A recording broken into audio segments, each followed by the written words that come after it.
आजमगढ़ से सांसदी छोड़ना आसान फैसला नहीं था,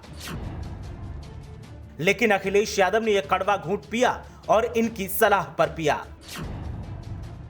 मुलायम सिंह यादव की धड़कन आजमगढ़ से इस्तीफे की इनसाइड स्टोरी। देखिए किसकी सलाह पर आजमगढ़ अखिलेश ने छोड़ा और क्यों आजमगढ़ जैसे मजबूत किले को छोड़ने की नौबत आई। वैसे तो पूरे उत्तर प्रदेश में एमएलसी चुनाव की चर्चा है, लेकिन आजमगढ़ सबसे ज्यादा सुर्खियों में छाया हुआ है और सुर्खियों के सूत्रधार हैं नेताजी मुलायम सिंह यादव, जो आजमगढ़ को अपनी धड़कन मानते हैं। अखिलेश यादव जब करहल से विधानसभा चुनाव जीते तो हर किसी का सवाल था कि क्या अब वो सांसद बने रहेंगे या फिर विधायकी को स्वीकार करेंगे। इस सवाल में खुद अखिलेश यादव भी उलझे थे। जितना जरूरी आजमगढ़ का सियासी रण है, उससे कहीं ज्यादा अब यह भी जरूरी है कि प्रदेश की राजनीति पर भी ध्यान दिया जाए, ताकि पार्टी पर मंडरा रहा खतरा कम किया जा सके। अखिलेश यादव फैसला नहीं ले पा रहे थे कि क्या किया जाए। ऐसे में जहां खुद आजमगढ़ के लोगों ने इस समस्या का समाधान बताया, तो वहीं खुद सपा संरक्षक ने भी अखिलेश यादव को ऐसी सलाह दी। इससे पार्टी दोनों मोर्चों पर कश्मकश से बच गई। अखिलेश यादव की दुविधाओं का मोर्चा संभालते हुए नेताजी मुलायम सिंह यादव ने सलाह दी कि आजमगढ़ और करहल के आम लोगों से बात करो, अपने कार्यकर्ताओं से बात करो और जैसा लोग कहें और कार्यकर्ता कहें वैसा फैसला लो। नेताजी को भी पता है कि जिस तरह से मैनपुरी के लोग उनको प्यार करते हैं, उसी तरह आजमगढ़ के लोग भी उन्हें सम्मान देते हैं और ऐसे में लोग जो भी सलाह देंगे वो पार्टी के हित में ही होगी। दरअसल सपा मुखिया अखिलेश यादव ने आजमगढ़ संसदीय सीट से इस्तीफा जरूर दिया है, लेकिन मैनपुरी की करहल विधानसभा सीट से विधानसभा में विपक्ष की मजबूती से भूमिका निभाते हुए यूपी की राजनीति में पूरी तरह सक्रियता रहेगी। सपा संरक्षक मुलायम सिंह यादव कहते थे कि इटावा मेरा दिल है और आजमगढ़ मेरी धड़कन। अब देखना यह है कि धड़कन को बरकरार रखने के लिए सपा की तरफ से कुनबे का ही कोई चेहरा सामने आता है उपचुनाव में, या फिर स्थानीय नेता को वरीयता दी जाती है। विधानसभा में पार्टी मुखिया का जिले की सभी 10 विधानसभा सीटों के विधायकों का भरपूर साथ रहेगा, जिनके बूते 2024 की जमीन तैयार की जाएगी।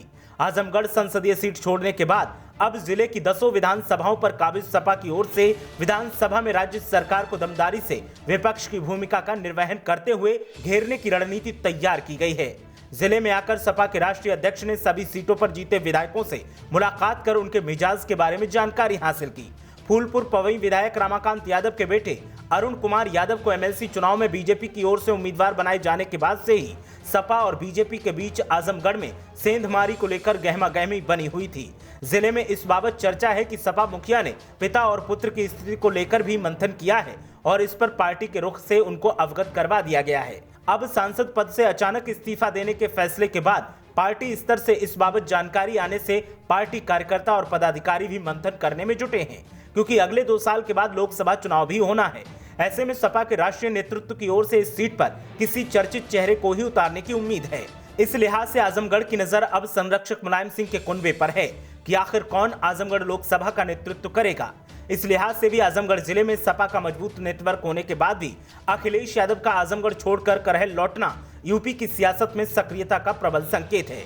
विपक्ष के तौर पर अब अखिलेश मजबूती से सदन में नजर आएंगे तो 5 साल तक चुनाव की रणनीति बनाने के बाद नए सिरे से वापसी की जमीन भी तैयार की जाएगी।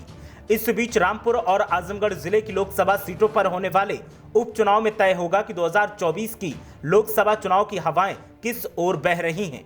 इस लिहाज से भी समाजवादी पार्टी 2024 की तैयारियों को भी यूपी में परखने जा रही है। वहीं लोकसभा उपचुनाव की घोषणा की तारीख के बाद से ही तय होगा कि आजमगढ़ में मुलायम कुनबे से कोई नुमाइंदगी करेगा या पार्टी किसी स्थानीय चेहरे पर दांव लगाएगी। हालांकि आजमगढ़ के लोग स्थानीय चेहरे की भी मांग कर रहे हैं, क्योंकि उनका मानना है कि अगर स्थानीय चेहरा होगा तो वोटर्स को साधना आसान हो जाएगा। देखना यह है कि सपा आला कमान की तरफ से उपचुनाव में फैसला क्या लिया जाता है। ब्यूरो रिपोर्ट, मीडिया हलचल।